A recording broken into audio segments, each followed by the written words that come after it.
Hello beautiful people, my name is Venti and today I'm bringing you a craft chat video. In case you're unfamiliar, craft chat is a series of videos that I do on here that are sort of my more author-to-be side of things, where I basically talk to you guys as a writer about storycraft, which is one of my absolute favorite things to talk about. And today I'm bringing my favorite topic of storycraft to life for you guys, and we're going to be talking about the basics of creating characters.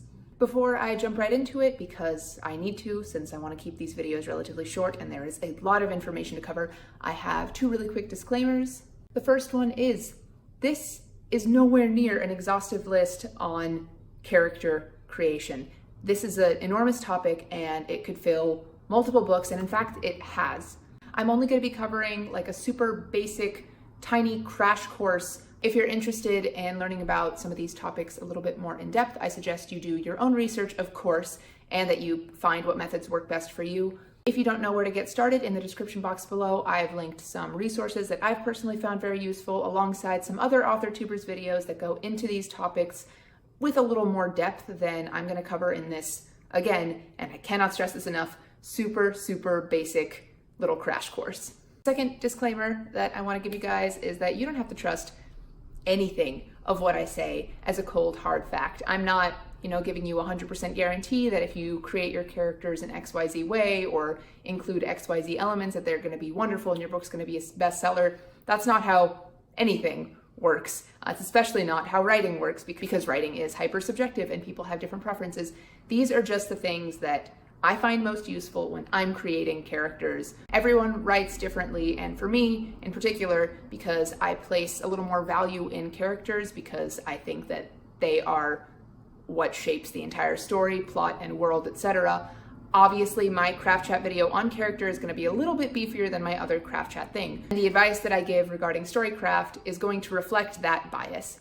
If you don't believe it, if you don't like that, don't watch this video. There's other ones that reflect other points of view. This is just mine. All right, with that out of the way, let's get started. So to give like a super facetious answer, characters are the entities, most often human, sometimes non-human, sometimes inanimate, who people your story. If all the world's a stage, then your characters are the players upon it. They're the ones that make things go. On a very basic level, there are two types of characters. There are major characters, and all the way back there are minor characters. So major characters tend to be things like primary or even secondary characters. These are the ones that you're going to see on page most often. They're the ones that the story is going to be happening to, and they tend to be rounder, meaning they have a little bit more depth and complexity to them. So notable major characters include the protagonist or protagonists if you're writing an ensemble cast sort of thing. The protagonist is the main character whose story you follow. Other notable main characters include the antagonist, and they tend to be the foil to the protagonist. The basic role of an antagonist is to make the protagonist's life harder. They make it more difficult for the protagonist to achieve their goals. They make their fears more of a reality, and ultimately they just sort of stand in the way from the protagonist just being able to do whatever the heck they want in the story. If you want more details about interpersonal conflict, I suggest you check out my craft chat about conflict, which is the first one I did on this channel. I'll have it linked in the description as well. In addition to these two, there are secondary characters, and these would be like the main secondary characters who have a most profound emotional or physical impact on the antagonist or protagonist of the story. So if we were to take an example that everyone and their mothers who exists on planet Earth and has a connection to the internet understands, let's talk Harry Potter. Obviously, the eponymous Harry is the protagonist. The arc of the 7-book series following his life, we're not counting cursed styles, I'm not entertaining that possibility. The arc of those 7 books not only follows his life, but his actions are instrumental to the shaping of the story. The sort of overarching plot is basically, how is Harry, through his actions, going to save the wizarding world? Voldemort, on the other hand, is the antagonist, and he is the character that is taking direct actions that are preventing Harry from having just like your normal milquetoast everyday kind of life. He is the catalyst for the conflict. He is the one who's causing all the bad, difficult things to happen, and therefore he's sort of the one that's sparking the inciting incident that begins the plot forward. In Harry Potter, Harry's not a monolith. He has two very close friends, Ron and Hermione, and they are very important secondary characters to his story. May not be the prime focus of the story. Their stories are closely entwined with Harry's, and without their impact in his life, the emotional arcs he goes through would have been different, and he would have just taken completely different actions, and the story would just not look the same way without Ron and Hermione. So as far as major attributes. So major characters tend to be more dynamic, which essentially just means that they change as the plot moves along. The events that happen to them during the plot and the experiences that they gather as the story moves forward are the things that shape how they grow as people.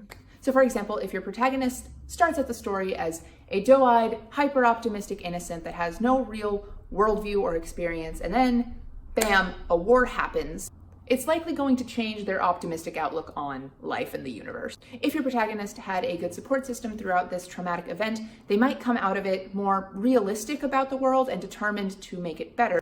If they did not have that support system, they might end up a little more bitter and jaded and reserved.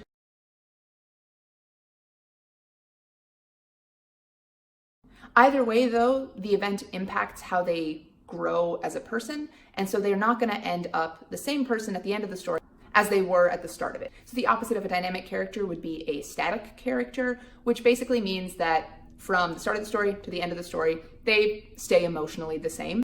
This can be absolutely fine if that's what your story calls for.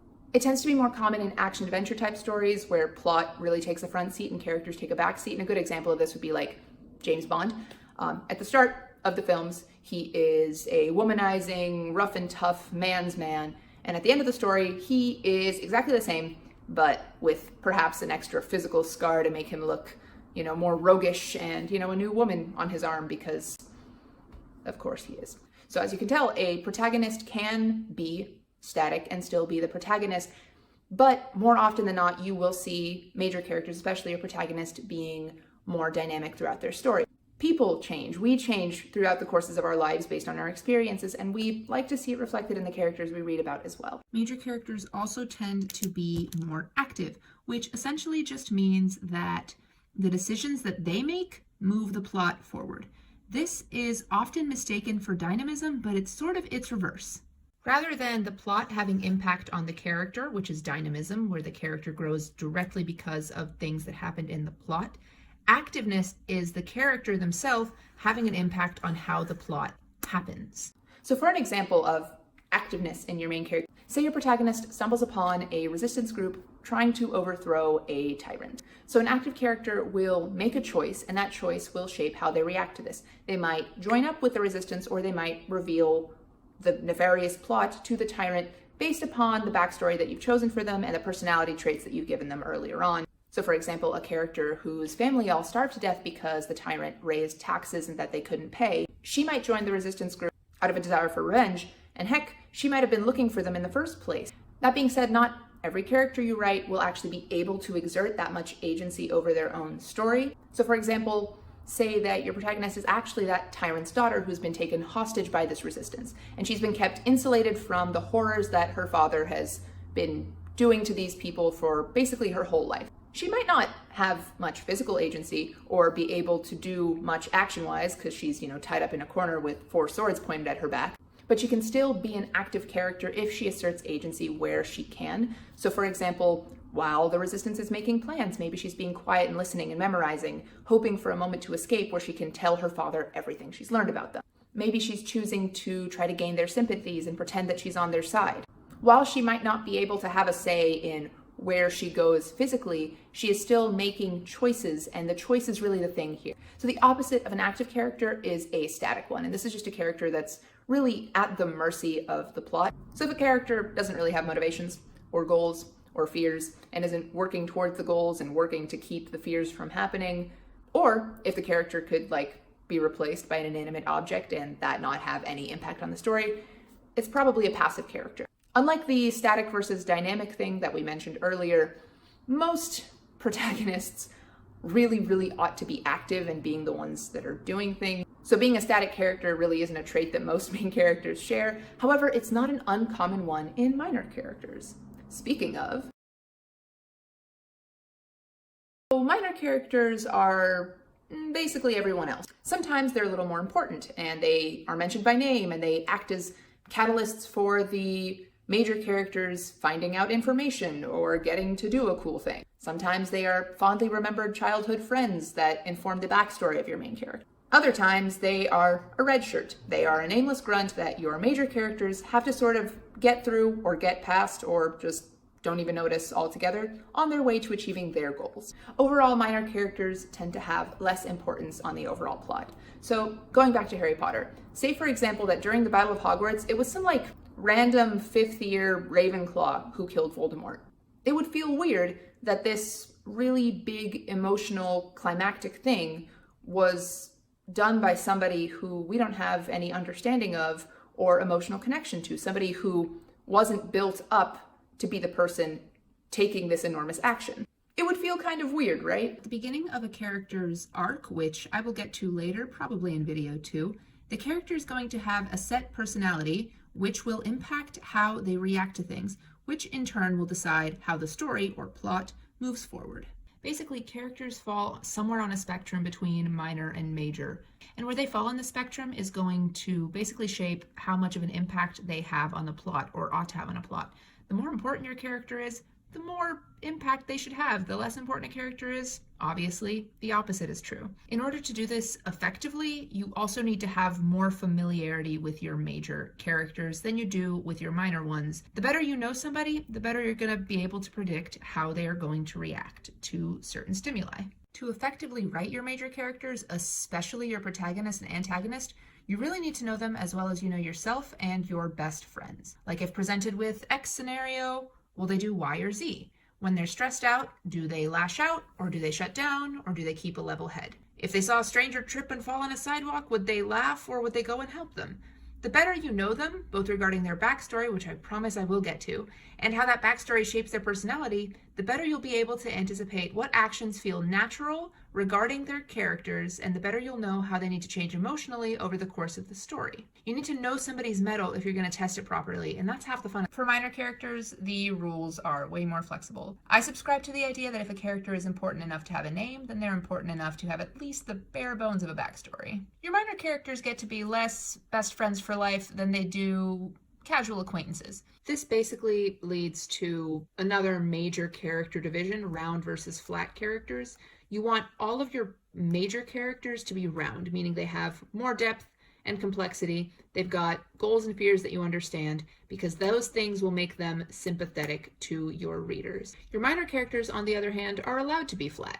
They can be summed up fairly easily with a couple of traits. Sometimes they're stereotypical, but you should be careful about using stereotypes, especially when those stereotypes can negatively impact already marginalized groups. What they do is they behave as the author needs them to do. They don't really have those goals and fears that are one of the hallmarks of a round character. If you know their name and you know a couple personality traits about them and how they're going to really impact your best friends, that's all you really need to know. Really, if your major characters are your friends, then the minor characters, the ones that are going to have any impact on the story at all, are like the friends of your friends. You need to know them in reference to them. How will these guys influence these guys? My favorite stories as a reader are the ones where I feel that even if I don't know at least the bare bones of a character's backstory, that the author knows them top to toe, as if they were their best friend too. Like, I love having the sense that were we following this rando side character, the author could tell me all of the decisions that they would make and the plot that they would follow if the story was focused on them instead. That said, that is a really, really difficult thing to master, and if you are just starting out as a writer, I recommend that you spend your time practicing your writing instead of practicing how to make your minor characters more fleshed out, because ultimately, the one will come with time, but writing won't happen unless you're practicing it. For the newbies though, or for the seasoned professionals who just don't want to spend precious writing time on fleshing out somebody who gets like 2-3 lines total in text, you want to know about the minor characters, how they relate to and impact the major characters. They're in a supporting role, so let me, as the reader, know how they're doing the supporting. To recap. So, as a sort of recap of what we've learned today in part 1 of Craft Chat Character, we've learned the different types of characters, the major versus minor ones, where protagonists, antagonists, etc. fall under the major category. We've learned the difference between an active and a passive character, a static and dynamic character, and a flat and a round character, and which ones you might want to use to shape both your minor and your major characters. Most importantly though, we've learned that your major characters are more familiar to you and therefore are more complex and nuanced. We will cover the reasons why this matters in Craft Chat Character Part 2. Where we'll discuss backstory, emotional arcs, and basically how characters act and interact with one another. And that's all I have for you guys today for this episode of Craft Chat. Thank you so much for tuning in to part 1 of probably 2, maybe even 3 of character. If you liked this video, please leave it a thumbs up. And if you liked me, maybe consider subscribing to my channel. I post new videos every weekend, and I'd love for you to join my little bookish corner of the internet. If you agree or disagree with me about any of the things I said here, please comment down below. I love chatting writer craft with other people who are passionate about writing, and I'm always ready to learn new things and improve my own writing. But that is all I have for you guys today. Thank you so much for watching, and I will see you next week with a new video. Goodbye. Also, so I don't forget, my giveaway for hitting 1,000 subscribers is still going on, so if you would like to win some prizes, which I mentioned in that video, please take a look at that video. I'll leave it linked in the description box and maybe up here. And even if you don't want to join for winning some prizes, I really hope that you'll ask me some questions or have me do some fun challenges, because I really just want to have a good time with that video, because I think it'll be really fun. Yeah, okay, that's actually everything. Thank you so much for watching. Goodbye.